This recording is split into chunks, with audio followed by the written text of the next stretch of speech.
Diamonds are forever. They are all I need to please me. They can stimulate and tease me. They won't leave in the night. I've no fear that they might desert me. Diamonds are forever. Hold one up and then caress it. Touch it, stroke it and undress it. I can see every part. Nothing hides in the heart to hurt me. I don't need love. For what good will love do me? Diamonds never lie to me. For when love's gone, they'll last on. Diamonds are forever. Sparkling round my little finger. Unlike men, the diamonds linger. Okay, in between Mars and Jupiter you have the Asteroid Belt, which used to be a planet known as Maldek or Tiamat. It may have been the first planet that our iteration of humans came from. There are many other species of humans who are way older than us, but the one that we are, I believe, first came from Maldek or Tiamat. It was our home planet, quote-unquote.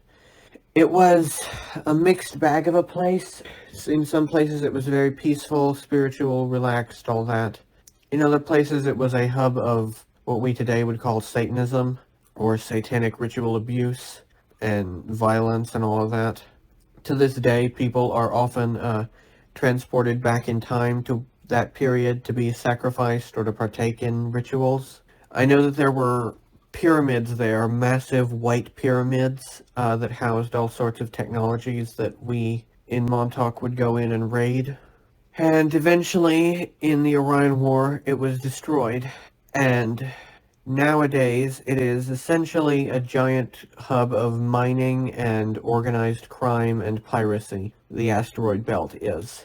A lot of the larger asteroids have havens for, gambling and cheap sex and all of that good stuff. Everyone needs some fun once in a while. And, but most of it is used for mining. It's quite dangerous to go through in a ship because there are pirates, and also because of the density of asteroids. It's very, very, very difficult to navigate unless you're going extremely slowly. So if you have to, for whatever reason, go across it, it will take you several days to get across it. Because you have to go so slowly, and also you'd better have good defenses, not only for collisions, but also because it's nearly impossible to do accurate radar of the asteroid belt, because all the rocks get in the way, so pirates and such can just hide anywhere. There are also some extremely wealthy parts, of course, stations floating on the outer reaches of it, or places on Ceres or Vesta, which are colonies populated by the extremely wealthy, such as, for example, the Ceres colony that Tony Rodriguez talked about. These are, like I said, very wealthy and are havens of expensive gambling and expensive sex. So yeah, that's what I would say about the asteroid belt. But most of it is mining. Is there any information on the Breakaway about Tiamat being the planet of origin of our human species? Our human species, Solarans, yes. That's what's generally taught. That's what is generally supported in the archaeological record. However, it is not the origin of humans.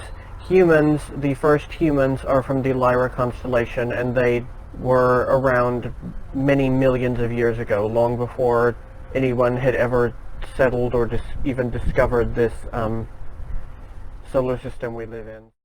And by our human species from Tiamat, you mean a cross between the Anunnaki and some poor hominid whose wife they turned into a widow? Yeah, well, no, the reverse. They made the husband into a widower. They took a woman from this species and crossed it with an Anunnaki male. Likely Enki, at least that's the story that you'll hear, but I don't know whether I believe that. But yes, that is our human species, quote unquote. At least that is RH positive ones. RH negatives are a whole other can of worms, but that's beyond the scope of this conversation. Do we know what races lived on Tiamat primarily? Which specific races were more peaceful and which were engaged in the dark practices? Alright, it was split relatively evenly between at least the two big ones, the Anunnaki and the Tiamat indigenous, who the species still exists. They look essentially like crested gecko humanoids, like fairly humanoid body. They have a tail and a head like a crested gecko, and they're usually yellow. Some of them are more reddish, some of them are more greenish. So split between them and the Anunnaki. The Tiamat indigenous, I would say they're more peaceful. I mean, they were quite hostile when, for example, Montauk people were going back in time and going to Tiamat and all that, but that's, I would be too, so that's to be expected. And we all know what the Anunnaki do. They are engaged in what you call dark practices. Okay, let's see. There were other races living there too. There was a small Draco contingent, not a big one at all, but it was there. There were mantids, imperial mantids from the Mantid Empire, and there were other other insectoids. There were, they looked like stick bugs, essentially. They lived there. I believe they also may have been indigenous, but they never grew to large numbers at all. But they were there. And they were very friendly. In fact, they were probably too friendly because they let themselves be walked all over as a civilization. And yeah, and then we all know how that ended. You said that the Anunnaki participate in dark rituals, but in the religion show, you said that they don't accept human sacrifice. So they didn't do sacrifice on Tiamat then? Dark rituals does not just mean human sacrifice. They sacrifice other sentient species, including sometimes their own children. Some of the elite Anunnaki families do that. And they sacrifice Tiamat natives. And with humans, they may not sacrifice human people, but they do sex rituals with them. They do have breeding with them. So that's not a positive thing. What is the official story about how Tiamat was destroyed? What are the influences of the Tiamat civilizations and technology that are present either on Earth or in the Breakaway today?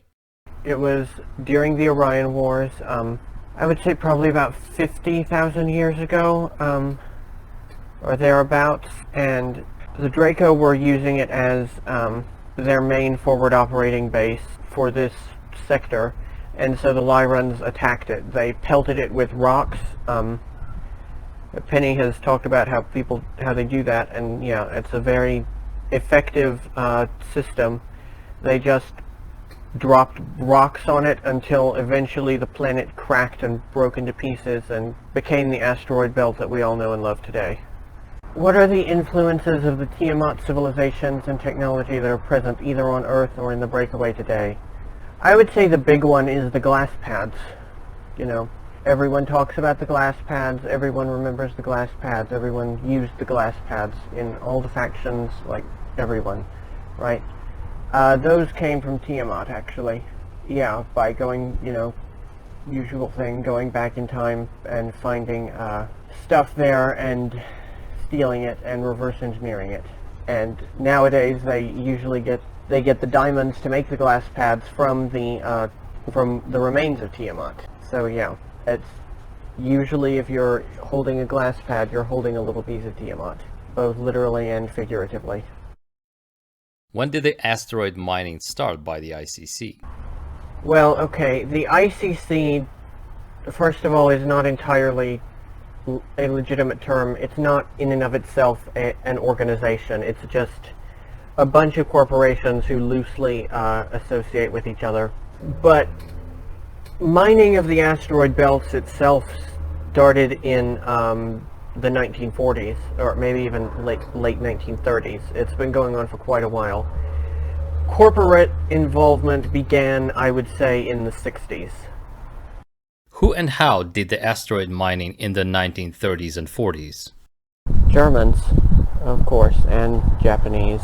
But in that period, mostly Germans. How they did it back then, they had ships with huge drills attached, and they would be like using like a vortex device parked next to it to kind of suck in the things that the drill chipped off. It was very expensive and impractical and destructive, so they don't really do that anymore. They haven't done that in quite a long time, but that is how they started off doing it. What are some of the companies that are engaged in the mining? Are the Chinese companies part of the ICC, i.e. not at odds with the West, over the real estate in the solar system? One big one is Citgo, which is a petroleum corporation on Earth. Another one is CNPC, Chinese National Petroleum Corporation, which is obviously another petroleum corporation. Those petroleum companies both have secret branches of themselves that are asteroid mining. And another one is one that does not exist on Earth that is called KPMG, or KBMG, Kuiper Belt Mining Group. And in spite of the name, they do also mine in the asteroid belt that's closest to us, not just the Kuiper Belt. And they also mine outside entirely. And it is a Japanese company, actually run by a family by the name of Fujimori. There are other companies that I don't really remember the names of precisely. There's one that they use a giant yellow triangle as their symbol. Not the red triangle like Citgo. This is a giant yellow triangle on a black background. And I can't remember the name of that company, but that one is also very influential. I know that some jewelry companies, they may not run mines, but they do, they are involved in, they do benefit from the mining.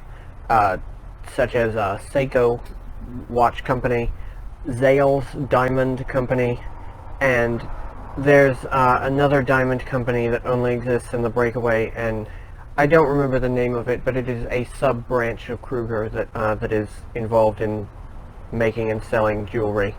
And people who buy that don't even know that it is a Kruger sub-branch, but it is. And that's part of how they get their cash flow in, is by selling this expensive, exquisite jewelry to chumps, pretty much. Are the Chinese companies part of the ICC, i.e. not at odds with the West over the real estate? Yeah. Corporations are not like countries. Corporations are people, you know, rich assholes who combine in order to make themselves and each other richer because it's mutually beneficial, until they start impeding on each other's territory. But, you know, space is big enough that that doesn't usually happen. So, no, they're not at odds at all. Do any of the mined materials end up on Earth? Or is it all for the development of the Breakaway? Well, the stuff to make glass pads sometimes ends up on Earth, yeah. That's been known to happen. And in fact, it kind of has to, because there is not enough diamond on Earth to make glass pads. There are a lot more diamonds on Earth than people think, but there is not enough to support the glass pad industry by any stretch. And, you know, everyone in every dumb here uses glass pads. Are there new elements beyond our periodic table that can be found in space and would be useful? There are a lot of different kinds of crystals in space that you would not find here, particularly the ones from, this is a whole other subject, but the ones from Epsilon Reticuli, which are orange crystals that are used a lot in starships. They last the longest of any crystal that has ever been found. So those are used for those crystal hyperspace drives that people like Matt Tracy have discussed. And those are not in our periodic table, I don't believe. There is also a silicon-like thing, but it's not exactly silicon. that is used quite a lot. I don't know whether it's better than silicon or not, but silicon as we find it here is actually extremely, extremely rare. There are only a few planets anywhere that have it, and it's a finite resource. So usually they use this other thing that is silicon-like, but is much more common. It just happens to not be found here. How in demand are these mined materials with the ETs? Do any of the ETs buy out concessions from mining there? And who do they buy it from? Yeah, they're in demand. These ETs were doing mining a lot, but you know, a lot of them are only too happy to make less work for themselves and let these human corporations with their slave labor do it. So, yeah, I would say actually probably most buyers are ETs. It's just we don't get to see very many of whatever they make with it because it's outside of, you know, our purview. Who do they buy it from? They buy it from the corporations who are doing the mining. Or they buy the products that are made from the mining. They buy the glass pads and things. If the solar system is on paper owned by the Draco Empire and is sublet to the Anunnaki, do they tax all this economic activity conducted by the planetary corporations and the Germans? Oh yes. They tax, usually the main currency is DNA. They really like DNA. They will take DNA samples to go and, you know, make their super soldiers and their abominations and what have you.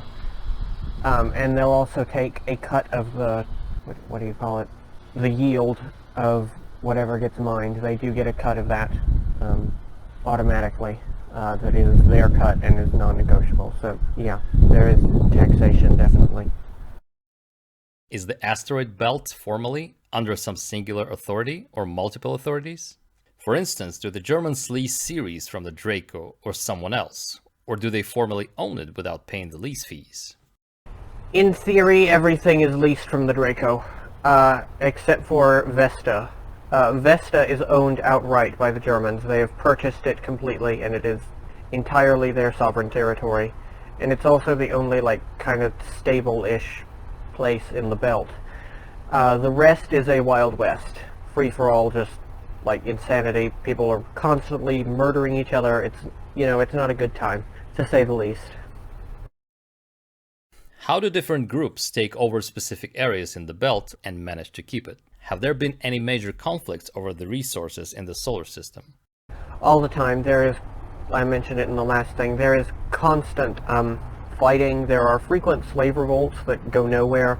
And there are these companies who are fighting other people who might want in, such as, well, lots of different ET groups. So it is a very bloody process to keep a hold of all this. It's not at all easy, but it is profitable, so they keep at it. How prevalent is slave labor in the mining industry? Are there many 20 and back type slaves in these worker colonies? Slave labor is the backbone of the asteroid mining industry. Basically all of the actual work is done by slaves. Are there many 20 and back type slaves in these worker colonies?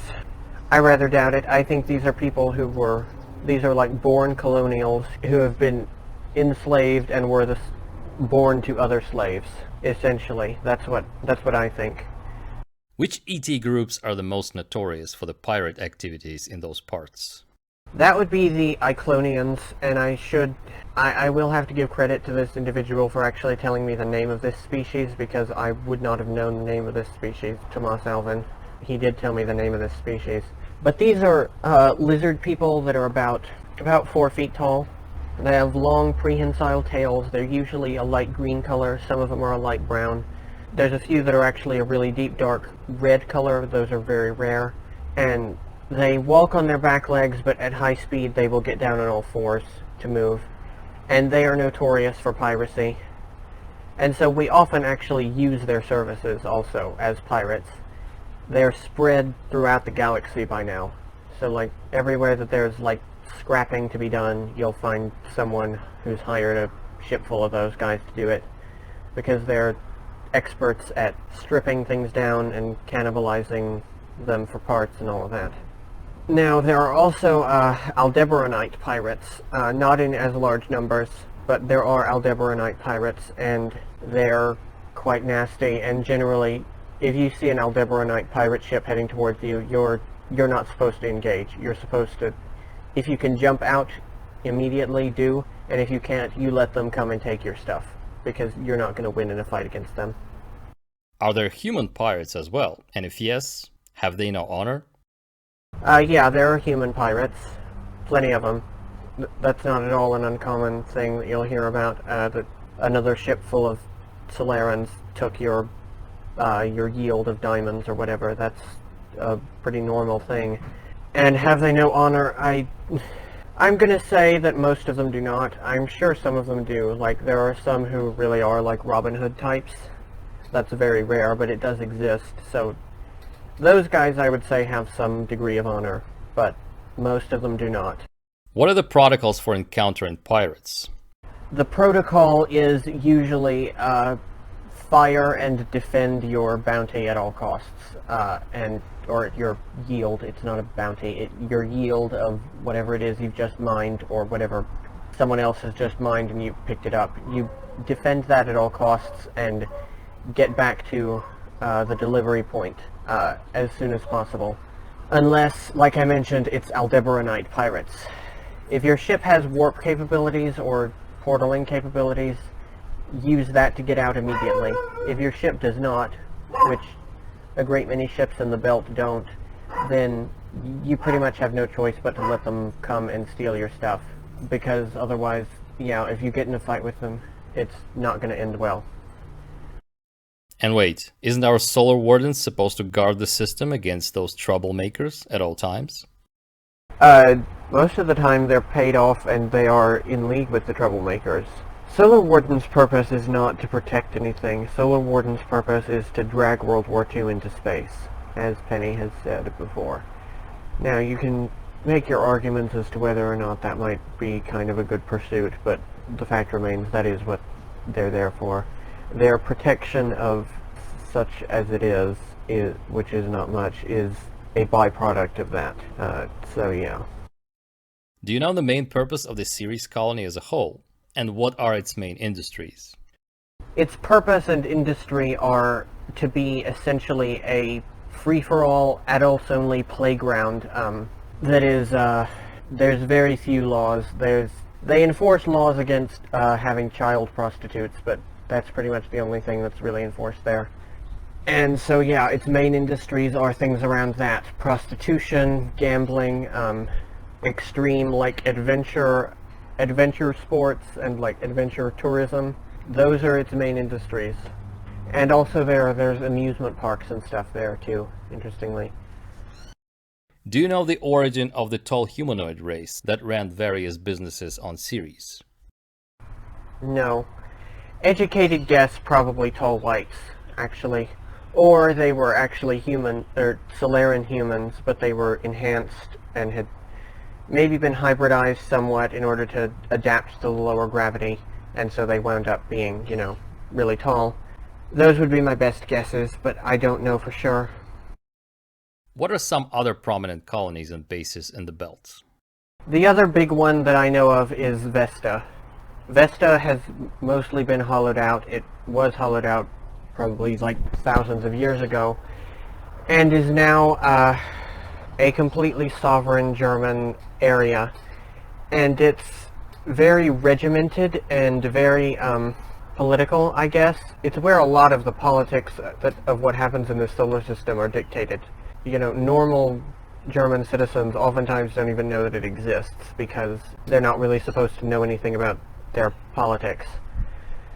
I've only been there once, and it was only like picking someone up briefly, but she wound up telling me quite a bit about it, that I have spotty memories of what she told me. But I remember what it looked like, and it was all built around the inside of this asteroid, looking towards the center. There was gravity plating so that it was, you were walking around looking towards the center. And it had like really huge white buildings. I don't think that the Germans actually built this stuff themselves. I think this was already there when they moved in or when it was given to them. Alright, that's what I can think of. How cheap is cheap sex anyway, and how expensive does it get? Cheap sex is very cheap, like 50 cents a minute, or the equivalent in that currency. So like, if you're with a prostitute, you're probably not going to be spending more than 30 minutes, right? So like $15? Yeah, that's very cheap. How expensive does it get? It goes, I don't know the upper limit prices, but it can go up to like thousands of dollars, or the equivalent of thousands of dollars per hour. Because there are ET prostitutes who can do things that no one else can do. I'm not going to get too graphic on that, because like, I don't want my channel to become age restricted, but I think you get the gist of what I'm saying. Can one pay with the greenbacks, or do you need the space Deutschemarks on you everywhere? What's the main currency in those parts? Are there Earth currency exchange stalls? Yes, but the exchange rate is not favorable, really, and if you pay with your currency just outright of your country, it's going to end up costing you considerably more. But yeah, you can pay with American dollars, you can pay with euros, you can pay with British pounds, you can pay with Russian rubles, you can pay with Japanese yen, you know, the main ones. Is there alien prostitution? And if yes, what races are popular among the human xenophiles? There's a kind of mantid. It's not quite the imperial mantids. These are a light brown color. And they're very popular. Yeah, those are popular, and I will neither confirm nor deny that I have made use of their services. I paid generously. I was very accommodating. I did not ask for anything that was not on the table, and all of that. I was a good client, and I tipped very generously. Those are popular. You'll also find a lot of like human variation species they're less valuable on the slave market than Solaran humans are. You'll find a lot of like Alterans, for instance. They look like us, but they have turquoise skin. Their DNA is less valuable on the market, and so they make good cheap labor in places. And there are reptilian prostitutes, not Draco, at least not for us. There are probably, I imagine, the Dracos living there have their own entire thing going, but there are reptilian prostitutes of different species. What attracts alien clients and the human sex workers? I mean, really. Well, I mean, I think human ladies are very good at that sort of thing. A lot of ETs, definitely not all of them by any means, but a lot of ET women are very robotic sexually, whereas like human prostitutes will be enthusiastic, or at least they'll pretend to be for their clients, and so that a lot of ETs like that. Did I hear it right that you FCUK'd a BUG? Can you share your emotions? Or rather, what the hell were you thinking? My emotions about the experience, to be honest, I wasn't that into it. It was kind of a social pressure thing where it was like everyone else was doing it, and so it was like, alright, I guess I'll give it a go. And so it wasn't terrible or anything, but it wasn't great. I wouldn't go out of my way to do it again. Who are the biggest owners of the gambling industry? And do the Chinese gamble out there as much as they do here, i.e. like there is no tomorrow? Gambling is run by ETs. I don't know of any specific species that owns gambling joints in numbers more than others. I've never really gone to those sorts of places, at least that I remember. It's not my idea of a good night out, to be quite honest.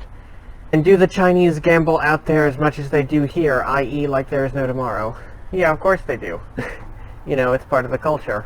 You gamble over everything.